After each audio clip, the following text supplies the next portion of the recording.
Hallelujah.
Nous avons le coup, on appelle ces bisous, ma coquille, les lotos, tout pousse à les sous-les, sika oyo. Les lotos sont de la terre, moko, ils ont vraiment capital. Nous avons les gars qui yo kamo, n'a pas quoi. Protocole, moi, s'il vous plaît. Ah, ok. Tout ça, la thème, moi, tu dis là, l'odeur. Chez vous. Na fino balwani. Na linga la solo. Na fino nini? Rayu. Ayu. Hayu. Hayu. Temo tolo bela lo tolo tolo badini. Mama kuna tolo badini lelo. Oyo kite, parmi hayu. Solo. Lelo tolo bela temo tolo bi. Comment on a trouvé que tu dis la monini? L'odeur. Na finnois. Pas la finnois, pas la bisou, pas la bourma. Tu as l'obéi la ligne, non? Haï, pour la finnois. Papa peut tous hériter. Tu as l'obéi, non? Oh, mettez-les ma boue, mettez-les ma boue.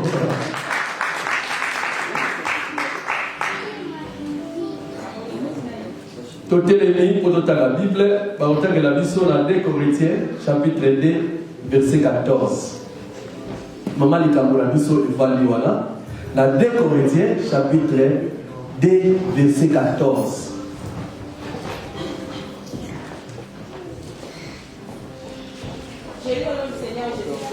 Amen. Papa, ça vous montre. Micro, on a y'a là, on va pas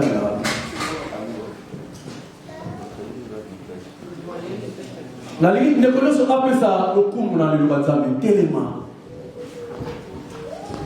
J'ai dit au nom du Seigneur Jésus-Christ. Amen. Grâce soit rendue à Dieu, il nous a fait toujours. 2 Corinthiens, chapitre 2, verset 14. Oui, ok.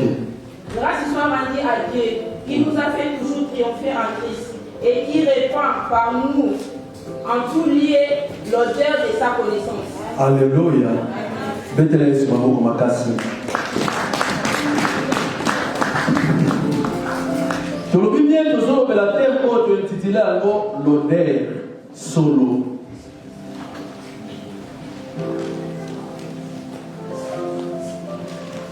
Aïe. Filo belle. Moutazala filo. Maman, regarde ici sous. Verset 16. Verset 16. J'ai dit au nom du Seigneur Jésus-Christ. Amen. Osez odeur de mort. Osez. T'as même ma main de moi. Oui. Osez odeur de mort. N'abali sousou solo ya kufa. Donna la mort. Et vous pesa kufa. Aux autres odeur de vie. Bali sousou solo ya omoi.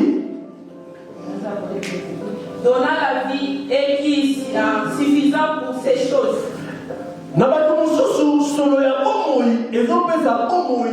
Peko kina nyonso. Bali la sousou. Bali omusu ba discipline. Osez odeur de mort.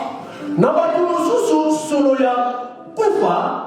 Donna la mort. Et vous pesa pe kufa. Une odeur de vie donna la vie. Et qui est suffisant pour ces choses. Amen. Alléluia. Dans le livre, vraiment, vous allez concentrer. Parce que ma moto, le besoin vraiment motouya. Et même là, vous allez mini littéraire. Dans le temps, vous allez mini na on a commis. Pour nous, pour le vélo, macabo mini na commis. Alléluia. Bien aimé, tu as vu que ils sont tous un peuple et un livre. Nous les chrétiens, nous sommes les mots d'argent et les mots d'un livre. Donc, ce qu'on a vu les mots d'un livre, c'est que finalement, ils ont dépendent de la macabo et ça. Awa, la carte de la Bible. Le lingue va te pousser à la vie tout cas.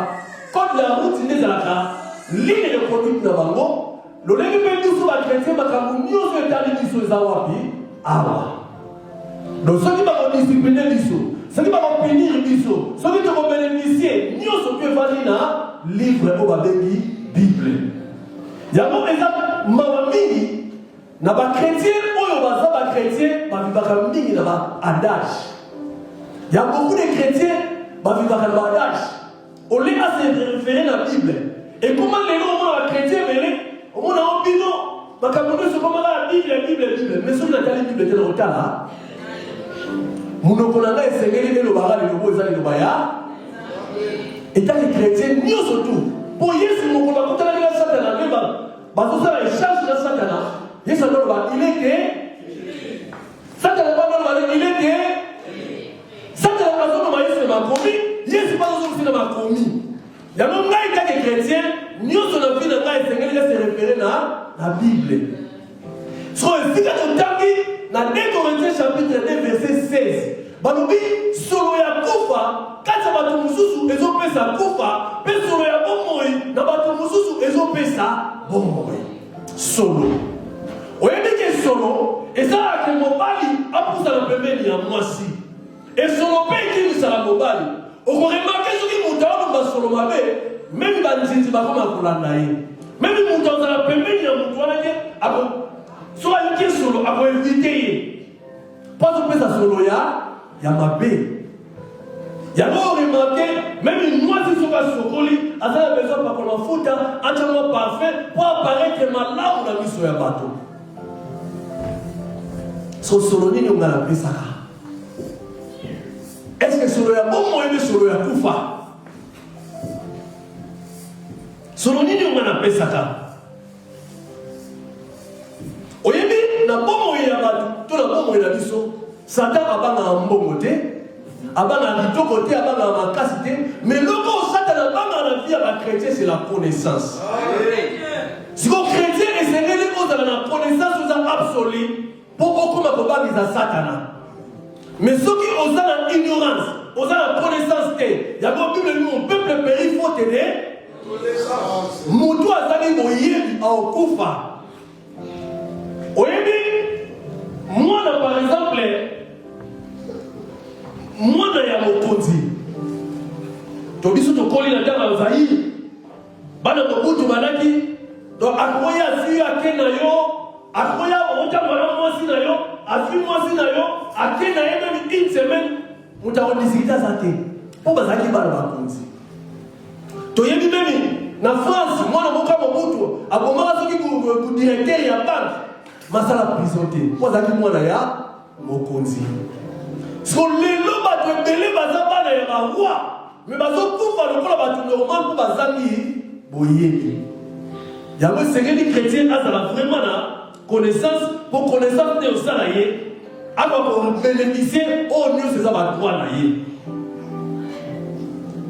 Dans le milieu solo ya solo et ça que even na mobala ya pembeni na yo, solo et ça fait que mobala ke na musika na yo.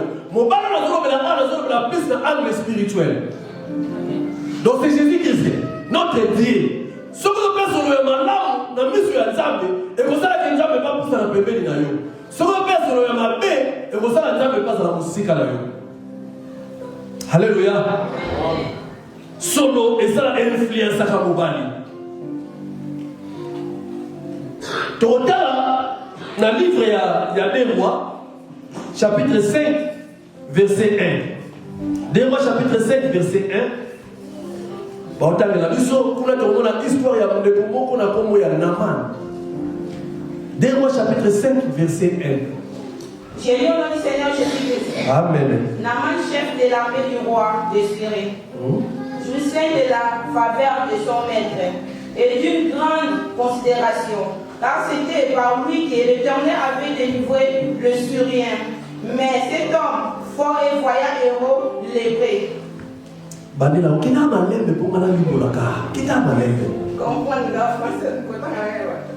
Naaman, chef de l'armée du roi. Naaman azaki mokonzi ya mampinga ya roi ya mokonzi. De Syrie. Ya Syrie.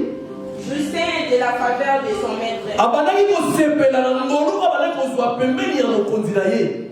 Et d'une grande considération. Pe na considération oyo mokonzi abandaki ko pesa ye. Car c'était par lui que l'Éternel avait délivré les Syriens. Pour n'entrer dans la Nzambe akangola kimboka ya Syrie. Mais Mais mutu ango oya makasi wana azalaki na maladi ya maba, ya lèpre. Merci maman. Alors, quand on toujours dans l'histoire, il y a tout qui Naman. Alors, la Bible dit azalaki général. Nandela na yende nzambe ayele ko la mboka Syrie na bitumba mo bazamaki na kambo ko boye. Mais qu'est-ce qui s'était passé?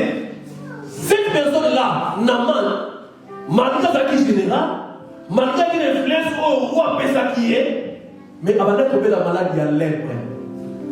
Donc, au gros mot, il y a une binga na barabara, au gros mot, il y a une pété na bagage na teni na ye, mais na si a la malade azana lèpre. N'est-ce pas de belé lo? Au gros mot, il y a parents à malade ou ya piété. Au gros mot, il y a influence à malade, mais la carte monter mané ça va me belé aussi matin. Et ça va te belé va finir va causer un problème. Mais pas pareil que la vie soit battue. C'est comme si tout était bien. Mais n'a pas quoi le nous a passé à l'homme. Et si quand on a eu ce temps pour la tête, nous avons changé ma donnée dans la Congolais sur Christ. Naman, malgré Nyoso, mais Azakina lèpre. Or la lèpre, est une maladie qui est contagieuse. Lèpre, est une maladie qui est contagieuse. Nous avons la lèpre, soit lèpre le la sumu. Lèpre le la sumu. Lèpre peut se solomabe. Naman a comme la lèpre.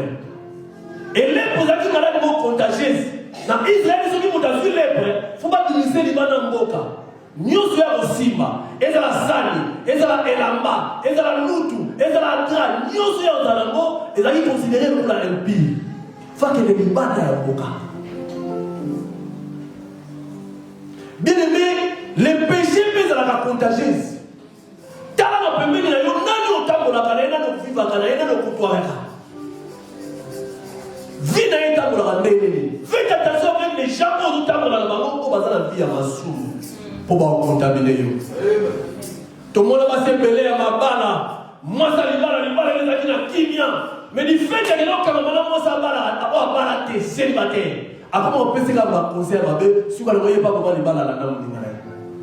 Ya mo ngwa ba mikolo ba ba tout moi sur abala face à ba camarade payé. Alléluia. Bon sol bon motin. Vous c'est la moi sur ba camarade ba bala te. Et ça très important.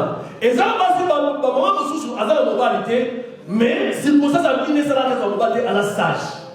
L'air sous ma cabane on va la circonstance mon collègue sous mon bala kufa, mais à la sage on va porter un plus. Mais on a vu n'est pas portement les cas de l'expérience qu'on a été. Eh, wa ne faut la bango maye. Faut ta so vie na ita bolaka ndengeni. Alléluia. Bible dit tous sont péchés, sont privés de la gloire de Dieu, selon Romains 3, verset 21 et 23. Batnyoso basumuki, bapimelami, kembo nzambe. Le sumu et même sa vie à bateau. Et solo ya mabe. Et ça là que biloko mabepe et ya na bongo ya bateau. Mauvais honneur et ben dans la mabe. Et ben dans la malédiction. Oyebi, même dans la spiritualité, salité. Et ça, moi, c'est symptôme tout le tel que ça n'a rien à envoûter le vie. Ce qui n'a pas de niveau, c'est que la salité. Batu mususu. Bon, lui, ça là. Batu mususu, c'est la propriété de la sous-vêtement. Il y a accumulé la sous-vêtement salité à bombe. Faites attention à la vie, voilà. Surtout quand on va sous-vêtement, sans bomba, il y a salité. Et ça, quand on va porter un pot de saka, envoûtement la bombe est à moto. Salité. Moka va porte. Ce qui est le mot à Congo, ils vivent la réalité, ils vivent. Bref, et le mot à Biloko, et ça par rapport à la salité, on va tirer le mot à Kinshasa. Dans le mot à Congo, tellement à toi, comme un mot comme un sataniste. Et mon cabinet commence à la ramener dans la salité. Le col a beaucoup de mini sale. Et au sein de la question de la sécurité, a commis ça au demain. Alléluia. Solo ya mabé et bien la mabé na bongo ya bateau. Mais comment tu vas traiter lèpre? Toujours le solo. Il y a un peu de comment tu traiter lèpre? Dans l'idée qui s'appelle pour bien aimé, ce qui problème les amis, il n'y a pas de solution payée. Les amis. Les Camerounais se voient la vie dans le il faut avoir des problèmes, nous allons solution dans nos pays. Alléluia. Dans le vie, les Camerounais se voient la vie dans le il faut avoir des solutions dans nos pays.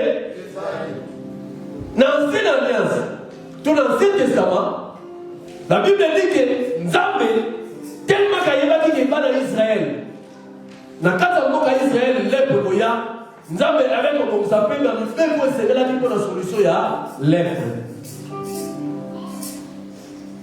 Dans le cas qui vient solo, et comment ben dans mobali, et comment pour ça peut mobali, na bon moya, et na pembe ni na yo. Ce qui moutoise la maladie, oya lèpre, malade lèpre peut ça solo.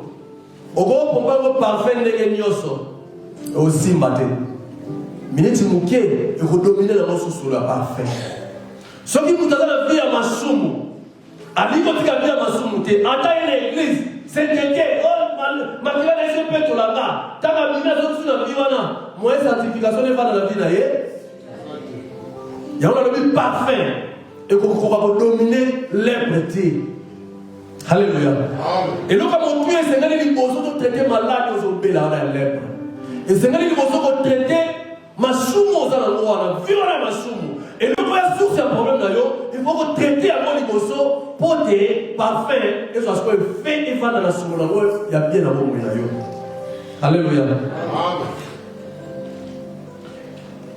Il y a pas que les soumu et objectif dans les alaka pour détruire vie à mon.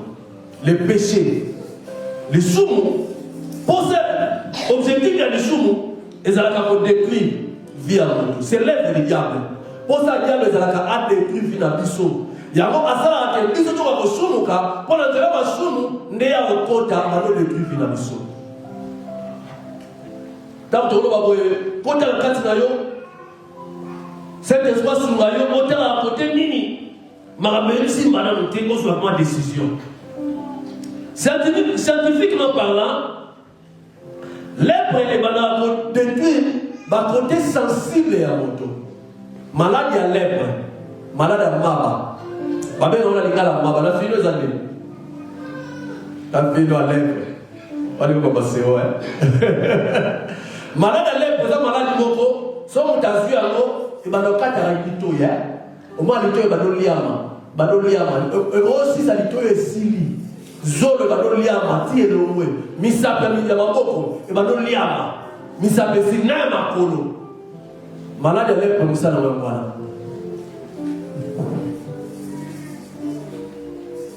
ya mtu lobike les sumu na vie ya mtu e yaka bona ko détruire le lenge lepre ezalaka l'objectif ya ko détruire ba partie sensible na vie ya mtu menzabe na lola le rôle de Nzambe, Israël est Seigneur qui, n'a qu'à Israël lèpre a préparé le peuple Seigneur qui bat tout, bakabo lama, n'a problème il y a lèpre. Dans le premier lèpre, et si mbaramini, l'itoi, misaka maboko, na misabi ya makolo. Il y a un côté simba mingi. Mon doigt dans la lèpre, même si bâtir parfait, et vous n'avez pas si beau parfait, et ça la moussala nango, parce que dans la malade, vous avez dit lèpre, et ça sur ma casse. Mon matin, la vision dans Lévitique 14, verset 14.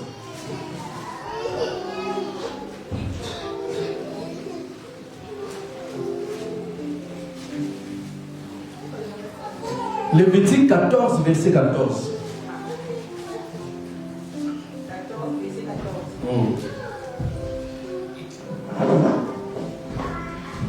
J'ai dit au nom du Seigneur Jésus-Christ. Amen. Les sacrificateurs prendront du sang de la victime de culpabilité.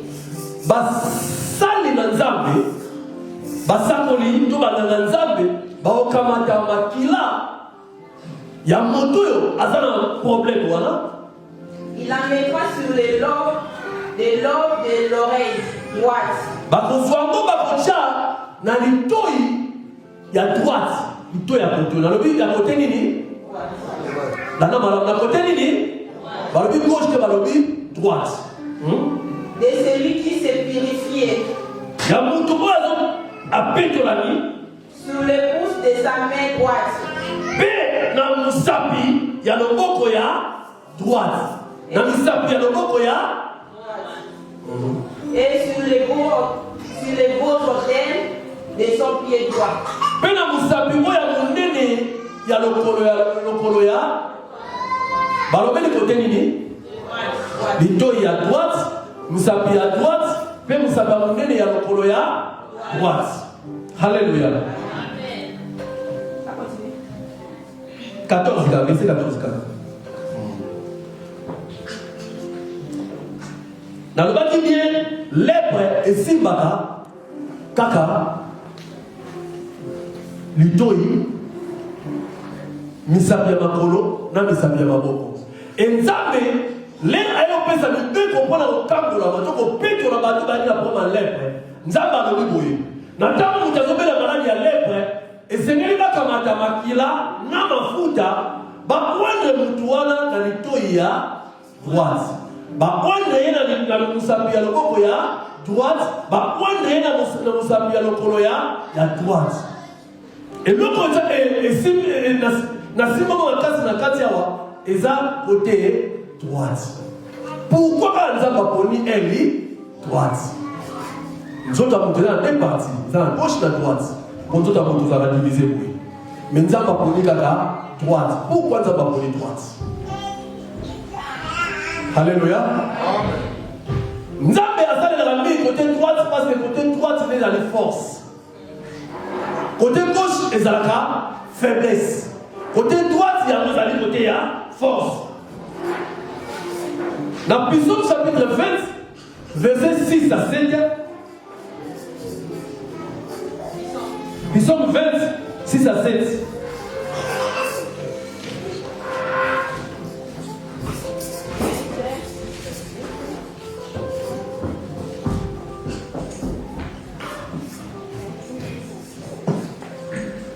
J'ai lu au nom du Seigneur Jésus-Christ. Amen. Nous nous réjouissons de ton salut.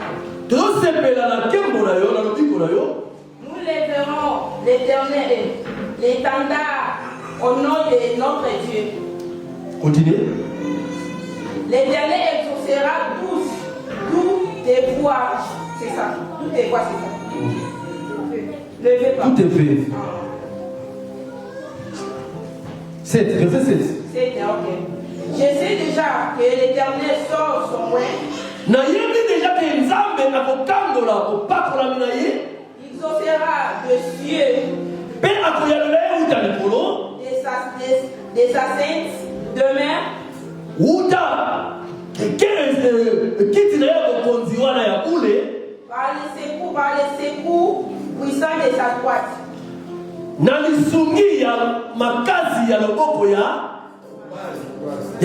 ya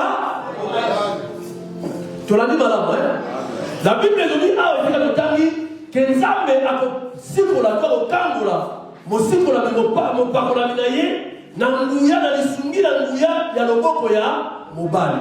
Et dans la Bible, quand on la droite, on se référer à Yesu Masiya pour avoir la trône dans le boko mobali ya tata. Alléluia. Est-ce que vous l'avez dit madame? Dans le Bible, quand on la côté droite, on se référer à l'autorité à Jésus-Christ. Il y a un erreur grave de Congo, on va ensemble dans l'église à Bima. On va passer dans le boko ya mobali, le kola mobanga. En tant que vous avez à moto. Allez à l'ombo. Alléluia. Ce qui nous regarde, nous avons profité. L'ombo est tigala. Oui, ça va. C'est l'ombo est tigala. Là, l'ombo va rouler à l'autre. Oh, si comme maman, bah comment la pénition y a pi.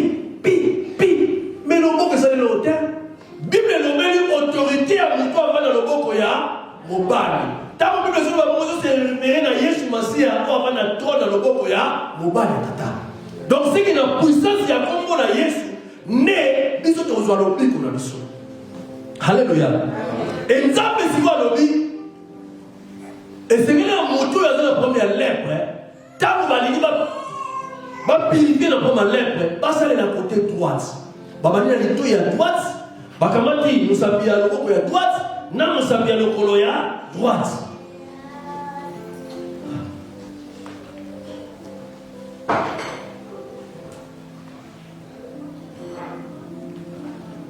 Mais et l'eau ça passe il est l'eau. Et ça va te belé.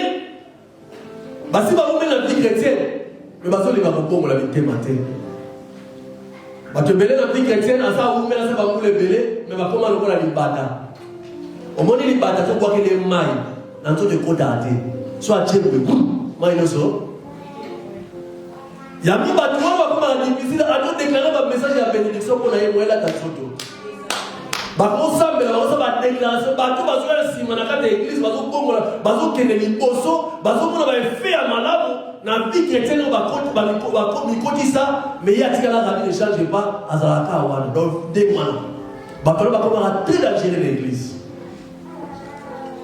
mais na lina yesu na poko lelo soko za awa ato umeli na vie chrétienne mais soki conscience na yo yebaka ke malgré que la salle, on a vraiment se converti totalement. Ne pose pas de décision. Soit décision à propos, on a vraiment monté ma la Yesu dans le solo. Quand on a matériau au père de Yesu a koya lelo. Mais ce qu'on va monter ma table pour la sur l'église l'église qui est dans maille. Mon coloana, Yesu a levé à mon barabatwana, pas qu'il a le boko ya gauche. Or awanzamba le boko ya droite. Yo sengeli pose la le boko ya droite. Mais mon colonne va retirer dans le bord à gauche. Côté la bamboula, ça n'a pas de chrétienté. Côté la bamboula, on a dit. Mais ce moté, on a dit que dans la conversion est soloté. Dans le moment où on a monté, il n'y a pas eu sur le coup, on continue à mobiliser. C'est renoncé. Il n'y a pas eu sur Massia. Bon, on a vraiment monté. Nous avons la poste à la yo. Nous avons la poste à la yo. Félin, nous avons la poste à la yo. Famille, nous avons la poste à la yo. Donc, on remarque une chose. Moïse ndamba ina ayokutaka Moïse awasolola Moïse pour atteindre une mission avec le camp de la bande d'Israël mais yoka raison Moïse nazali kokoma batembele be ba otali nzambe ba faiblesse na bango nzamba comprendre bango par rapport à faiblesse na bango nzambe ngande na posa la lobeta na besoin de intercession mais ta na besoin que na mais ta donc, tu ne vas pas justifier par l'ensemble. Donc, pour la maman, ça ne va pas comprendre les mamans. Moïse a dit ça, mais la salle est comment. Voilà les amants. Position Satan a pris ça à la vie à l'issue. Satan a posé la vie à Talisayo. Côté Moïse a marqué la vie d'ailleurs. Alors, côté on a non que l'église. Côté on a concentration de pour que j'aille dans le côté Israël, on n'a pas. Au problème, moi, et que j'allais dans notre début, on a mieux à Congo, et ça n'a pas qu'on a là, on aussi battu. Mais là, il y a des bisayo, il y a des tigara la yaka, pour ma rambo, c'est possible comme impossible. Il y a des tigara la yaka, pour y avoir une solution, ma rambo, c'est difficile dans la vie. Et donc, on dit ça pour impossible dans la mission de Zambé. Yesu n'est pas dans la Zambé. Et donc, on mot est impossible dans la mission. Que ce soit malade, on va me laisser malheureusement impossible. Mais la combo est sur la guérison. Alléluia. Vous avez dit que nous avons dit na sempe les années. Nous avons dit Satan a fait la partie faible de la mission. Parce que elle est grave Satan a fait les années. Satan a bomba partie mais mission. Mais article est matoi a posé la motuya. Alléluia. La Bible dit la foi qui laisse qu'on a. La foi qui laisse qu'on entend. On l'a commandé matoi. Il y a commandé nous article matoi. Or, et c'est là qu'il y a un cassou à Yesu wapi. Eh, ça t'a article à l'opé loko. Oh, si mort les apôtres faibles. Article à loko. Article à loko bien aimé. Oh, voilà ça t'a tout ça la vie là yo. Et c'est l'autre côté. Mais moi article là yo. Il y a des ailes loko. Alléluia. C'est un tigre à Bartimée. Matouille. Et Matouille, on est servi à Bartimée, mon colonel Ayoka, Jésus, fils de Bartimée, Azoleka. Oh, Jésus, fils de David, aie pitié de moi. Les mêmes pays, on a fait pour les là. Aie pitié de moi. Alléluia. Nous, quand il y a mon Paul à l'objet, tant la mission des Corinthiens 5, verset 7.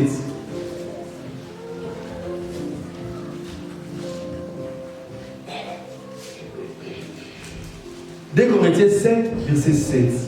J'ai lu au nom du Seigneur Jésus-Christ. Amen. Et non seulement par son arrivée, mais encore... 2 Corinthiens 5, verset 7. 5, hein? Ok. Car nous marchons par la foi et non par la vie. Biso to tambolaka na kondima mais na ko emetaka na miso. Biso ba kete to tambola na kondima. Lelo ba tebele fina ba mozo simba ezo beba. Po bazo kala mingi ko ezo beta na miso. Mais nzamba za bezo miso na yo e mona na libanda ya miru oyo. Oyebi eloko ba bengi foi. Eza lokola bato ba masoda bazo na ngana na zoya na komi liboso na mi mais ngala zo na leka na mi wana. Eloko c'est impossible. Mais comment ça va possible? C'est ça la foi. Alléluia. C'est ça la foi. Il y a un moment où Élisa ici, lobby. Ce sur le terrain la moins cher. Cela dans le lobby. Eh, attends, est-ce que ça va ça va? Oh, c'est impossible de nous avoir c'est possible pas dans Zambie. Il y a mon Bible dans le verset total dans 2 Corinthiens chapitre 5 verset 7. Mais le Bible to vivra na misu te ko zo mona na misu. Mais to vivra na kondima. Ba te be ba vivre na apparence. Ah. Mutu yo nde na omona, likambo yo nde na omona.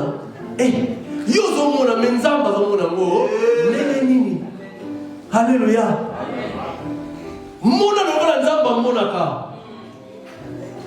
Oyebi, je voilà, tu as la frère Rose. Si on a vu, c'est révélé pour qu'on se la Bambi. Frère Rose, il est malade, il est là, super piqué. À ce qui passait, je ne pensais plus pour la dans le cas. Si vous l'avez pour le cas, vous ne pouvez pas faire rien. Car avant de se faire, vous l'avez tiré à Kotaki. À ce que tu là, à ce que vous bougez quartier. Si vous jouez, non, donc, tout le monde ensemble, dans ce discours, je dis, eh, t'as une réalité pour qu'il y ait. Dans le programme, tu vas gagner au moins, ça va me magailler. Au son là. Donc, je vous ai limité dans le présent. Et ça passe. Mais il faut vivre à la foi. Il y a mon avis. Faites attention au bateau, à point la vie à bateau. Faites attention au bateau, à point la vie à bateau. Moutou nyoso, au hasard, moutou, tu as la bondima. Hasard, moutou, ça allait jeter. Moutou aza mouta bondima, aza mouta aza allé jeter, aza moutou a déplacé la montagne. Alléluia. Faites attention à la foi. Alléluia. Biso vivre na oyo bota la biso te. Oyebi nzambe na likamba asalake akamati leya. Nzambe akamati leya apesiye fécondité mais apimeli beauté. Akamati Rachel, apesiye beauté, apimeli fécondité. Basi mi bale ya Rachel, ya Jacob. Nzambe apesi Léa, fécondité, apimeli beauté. Léa zaki yaya. Léa Jacob aye kobala. Na principe ya mboka wane kwa leba pesa yemwana liboso ndabala. Neba pesa ka Léa. Ce qu'on Nzambe na nona à que Léa se retrouva qui côté maintenant mamota mais Rachel azaki qui toko au milieu de belle figure mais mamota ezala kité nina lobaki na yo ke Satana asala rei côté ya ke na simba na vie na yo eza côté faible mais côté boya makasi ya vie na yo ya matika. Peu importe le temps où ma sont mais Nzamba bientôt solution bientôt ma rambe au bon mois ba trompette no maboko ba esaye to yete amen bientôt gloire à Jésus.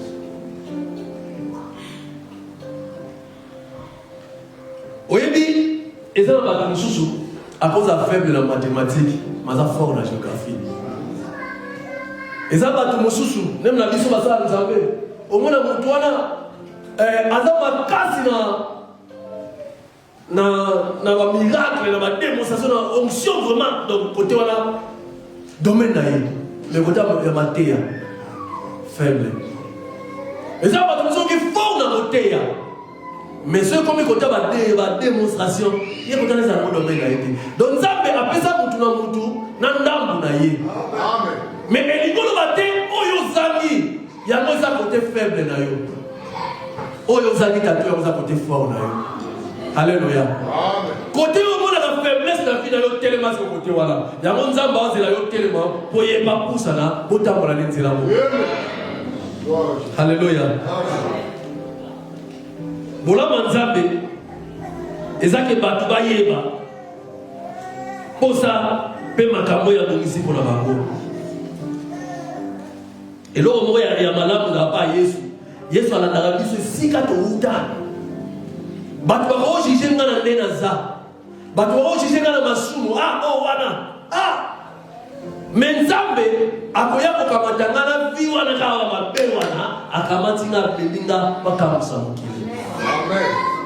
Nzamba ninga biso la faible pour gloire na yemo sama.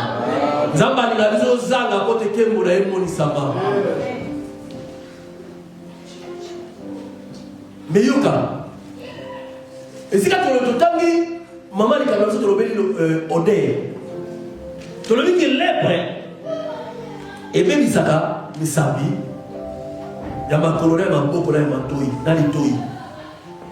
Pourquoi les présimba les toi? Les pénalobi dans Zouango lokola lisumu, Zouango lokola lisumu.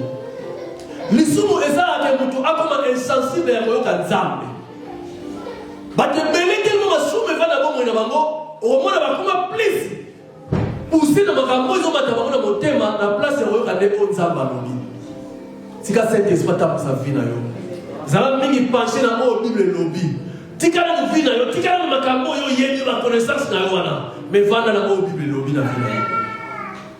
Nzamba la bezo lito ya lito ina molimo efongwama. Okoma ko yoka ni banzambe na lolenge mususu. E ba ko bibiso ba chair de poule, ta ko yoka ni banzambe. Le principe la misapi ya maboko. Or maboko la kisi misala. Mutu na vie ya masumu. Omona misala na vie chrétien na ye, misala na koma ya kufa. Même l'église on a battu la personne sur frère de piété. On a maman a dit que il y a un piata. Mais là, les gars, ils ont un héros dans le frère. Et ça, on ne peut pas se dire. Papa, vraiment, elle est soupée. Check vraiment carrière. Donc là, on a levé l'église à côté de Bandi. Mais elle a l'église dans elle, en frère, dans un des héros. C'est vous allez lèvre. Vous allez lèvre. Et c'est que les bas sanctifier mes sabinayo. Mutu nyoso dans lèvre. Misabine maboko kuliama. Misala na yena vie chrétienne ekoma mabe. Mutu nyoso dans lèvre. Ekolia misaba makolo. Omona mutu wana po azwa engagement asala misala na bonzambe akinata ko évangéliser, en participer à l'activité église akoma ka kilo. Makolo ba Bible so ba so makolo za pour annoncer évangile. Siko soki misapino za ya beba ko sala misala nzambe ndeni. Na poko lelo nzamba kangola yo. Nzamba bikisa yo epesi na yo échanger. Et comment le lenga mosusu pour vina yo pe o mona ba réciter à makasi na vina yo. Nzamba lo biko meka na bota so na formula ni polote. Alléluia. Amen. Ngana expérience. Bato ba pesa ka bien vina ba ko ba kele la te. Bato ba za ko peke na manzambe. Vina ba ko za automatique. Soka zangi au moins avant là conseil le bobo minute muki avant de pas gêner fierté bonzambe azati le souvenir belé pona ye na baki ya lola tant que pesa awa to bombisa na baka lola to ça la provision kuna siko soko zangi et c'est là que nous a crédit wa na baki siko yo siko na baki vous allez loter les autres monde la kazo mitu misanzamba mi wina yoki matani na provision. Après ça. Alléluia. Alléluia. Vous êtes belé. Mais est-ce que c'est normal? Est-ce normal? Place où tu vas dans moto yali au frère na biso ezala moins de 100 €. Et quoi ça normal? Et quoi ça normal? Tu tout le ballon. Est-ce que c'est normal? C'est quelque part les présali. Yamote mama grâce mote oui na le makala mboko yo ba tusuki anniversaire ya bana anniversaire mutayendi ke batana velo combien 20 euros. N'a payé. Ma dissertation. Ce qui est payé, Moutaye ma minimum va faire combien la contribution? Hein? 20 minimum. N'a payé, nous pouvons savoir d'ici raté. Mais pourquoi quand on a récupéré ça, on va calculer belé? Pourquoi? L'homme la qualité, on va aller à Moussou, on va tout ça, on va que tu vois, mais ça va pasteur. On a des provisions dans le Congo Wapi. On a des provisions dans l'eau là. Il y a un singeli, l'être de l'élo et l'ombre à la fin de l'histoire. Bible dit solo ya kufa, et solo ma kufa. Solo ya kufa, et solo ma kufa. Or, solo ya kufa, on a les choux, on est moutou, et solo ma kufa na bono ya bato. Solo ya vie, et solo sa vie. Or, la vie, et ça que moutou na yesu masia, c'est qu'on va dans la posture à bien na bono na ye, na on peut sa vie à malade. Les péchés, né à notre lobé, ça lèpre. Or, lèpre, et solo ya solo ya mabé. Les choux, na bono ya moto. Et ça va être le salaire kobo. Et ça va être le bunda. Mais quand ça va être tout ça, ma cambo, puis le temps de ça, les a payé. Quand ça va être tout ça, ma cambo, puis le temps de ça, ils ont des péchés. Il y a un peu de vie, bozo va te bozo y banga, botuni na so bozo y banga na ndenge nini. Nzamba benga biso ermo ba biyibi Nzamba benga biso ermo ba biyibi. Si ko soki biso mo wana za bina biso automatiquement tu opères sur le ya mabé. Tu opères sur le mabé. Au sur le mabé wana et le makufa na bonga na biso. Na ligi les autres décision.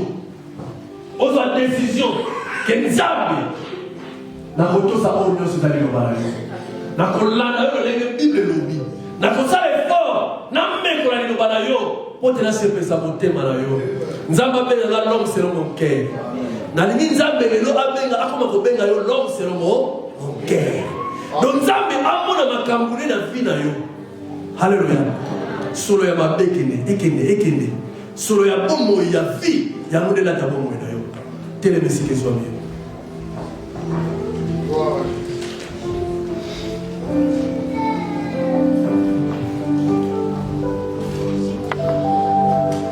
Nakanisi bolingo na yo.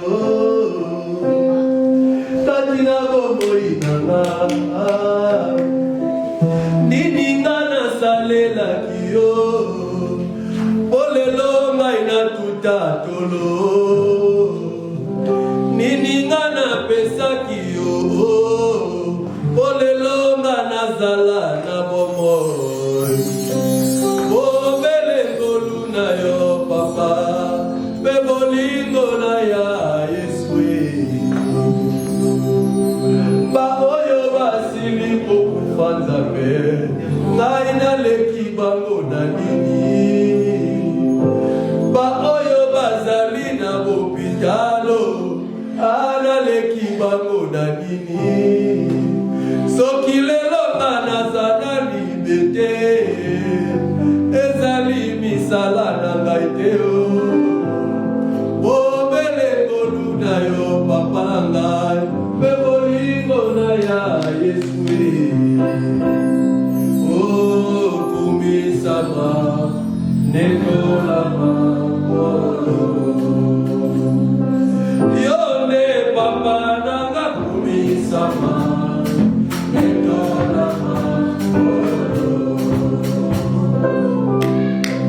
Na waki misola ngai Ebai na yo Dayo na kozwa lisungi na basi na ngai Eka utawapi ebai na yo Yosala kilo la peko ligoyo Oh na yo zabe Peli safina mwayo Na motema na ngai Naina bila seko ekulusu Ino naina koma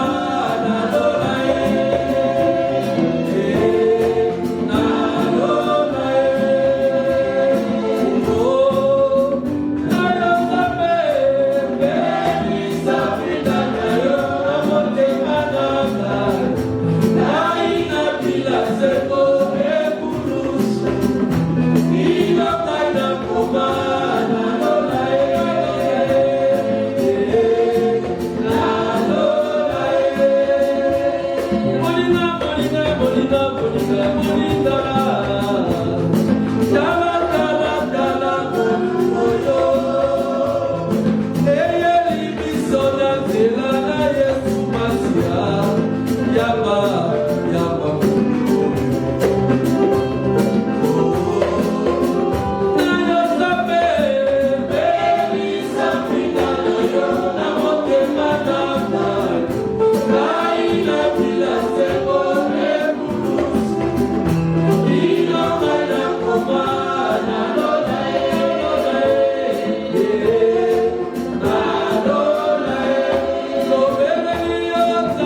Hallelujah.